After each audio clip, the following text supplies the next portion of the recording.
नमस्कार। देश और दुनिया की तमाम बड़ी खबरों को लेकर मैं फिर हाजिर हूँ। तो आइए जान लेते हैं आज के मुख्य समाचार क्या है और क्या है देश और दुनिया का ताजा अपडेट। साथ ही आप जान पाएंगे देश और राज्य की सरकारों ने क्या किया ऐलान और क्या दिया बड़ा बयान। साथ ही दोस्तों, टीम की मेहनत के लिए प्लीज एक लाइक। सबसे पहले एक नजर सुर्खियों पर। 7 साल तक की जेल, 5 लाख तक का जुर्माना, आ सकता है नया कानून। भारत ने फिलिस्तीनी शरणार्थियों की मदद के लिए पहली किश्त जारी की। मौसम विभाग ने देश के पश्चिमी हिस्सों में भारी वर्षा का जारी किया अलर्ट। विदेश मंत्री मॉरिशस की 2 दिनों की यात्रा पर।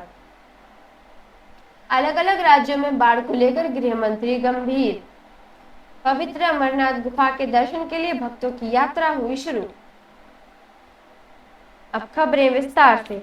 Maharashtra special public security act 2024 नाम से पेश किया गया यह बिल अगर कानून बनाता है तो इससे शहरी इलाकों में बढ़ते नक्सलवाद को उसके खतरों से निपटा जा सकता है। इस बिल के कानून बनते ही सरकार के पास किसी भी संदिग्ध संगठन को गैर कानूनी घोषित करने का अधिकार मिल जाएगा। महाराष्ट्र की सिंध सरकार अर्बन नक्सल से निपटने के लिए नया कानून लाने जा रही है। इसे लेकर विधानसभा में बिल पेश किया जा चुका है।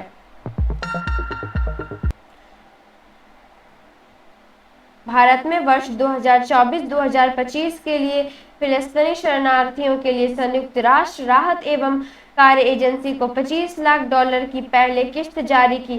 पिछले साल भी भारत की ओर से फिलिस्तीनी शरणार्थियों को $50 लाख की मदद दी गई थी। आपको बता दें कि भारत की ओर से यह सहायता राशि सीधे फिलिस्तीनी को नहीं दी जाएगी बल्कि संयुक्त राष्ट्र की राहत और कार्य एजेंसी को दी जाएगी। यह एजेंसी शरणार्थियों के लिए राहत और मदद का कार्य करती रहती है। मौसम विभाग ने देश के पश्चिमी हिस्सों में भारी बारिश की आशंका व्यक्त करते हुए रेड अलर्ट जारी किया है। विभाग ने कहा है कि गोवा, गुजरात, दक्षिण कर्नाटक और कच्छ में अलग अलग स्थान पर मूसलाधार बारिश होने की संभावना है। उन्होंने आगे कहा कि उड़ीसा के तट पर निम्न दबाव का क्षेत्र बनने से गुजरात, महाराष्ट्र और कर्नाटक क्षेत्र में मानसून की गतिविधि में तेजी आई है।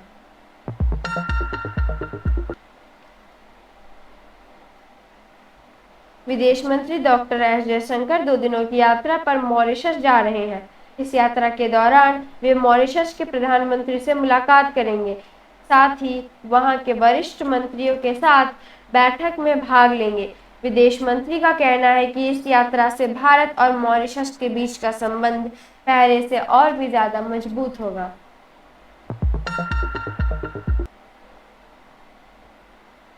इन दिनों कई राज्यों में भारी बारिश और बाढ़ के कारण हालात काफी खराब हो चुके हैं।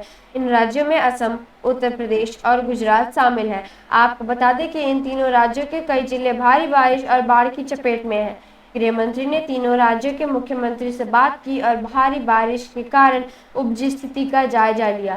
साथ ही उन्हें केंद्र से हर संभव मदद देने का भरोसा भी दिया। पवित्र अमरनाथ गुफा तीर्थ यात्रा के लिए लगभग 4000 तीर्थयात्रियों का एक और जत्था कश्मीर घाटी के लिए रवाना हुआ। आपको बता दें कि बीते लगभग 16 दिनों में 3 लाख से ज्यादा श्रद्धालुओं ने बाबा बर्फानी के दर्शन किए। रथ यात्रा के दिन भगवान जगन्नाथ, बलभद्र और देवी सुभद्रा गुंडीचा मंदिर के लिए निकलते हैं। इसी मंदिर में 9 दिनों तक तीनों प्रवास करते हैं और उसके बाद भगवान जगन्नाथ, देवी सुभद्रा और भगवान बलभद्र अपने अपने भव्य रथों पर सवार होकर श्री मंदिर वापस लौट आते हैं। इस यात्रा को वहां पर स्थानीय भाषा में बहुड़ा यात्रा के नाम से जाना जाता है। अमेरिकी राष्ट्रपति बाइडेन अमेरिका के पूर्व राष्ट्रपति डोनाल्ड ट्रंप पर हुए हमले पर बोलते हैं कि रिपब्लिकन पार्टी के उम्मीदवार के रूप में डोनाल्ड ट्रंप को पहले से ही हाई लेवल की सुरक्षा प्राप्त है। उन्होंने देशवासियों से एक राष्ट्र के रूप में एकजुट होने की अपील की और कहा कि वह इस हमले से जुड़े घटनाक्रम के सिलसिले में स्वतंत्र सुरक्षा समीक्षा का आदेश दे रहे हैं। आपको बता दें कि डोनाल्ड ट्रंप के ऊपर एक रैली के दौरान उनके ऊपर गोलियां चलाई गई थी। हालांकि इस हमले के बाद हमलावर को भी मार दिया गया था। आप स्क्रीन पर देख सकते हैं कुछ बड़े बैंक के एफडी रेट्स क्या चल रहे हैं, जैसे SBI, bank of Baroda, bank of India, Punjab national bank, HDFC bank में अभी फिक्स्ड डिपॉजिट के क्या रेट्स चल रहे हैं।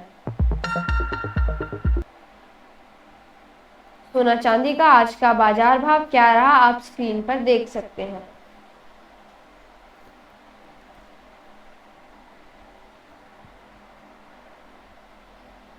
न्यूज अपडेट के लिए लाइक एंड सब्सक्राइब करना ना भूलें।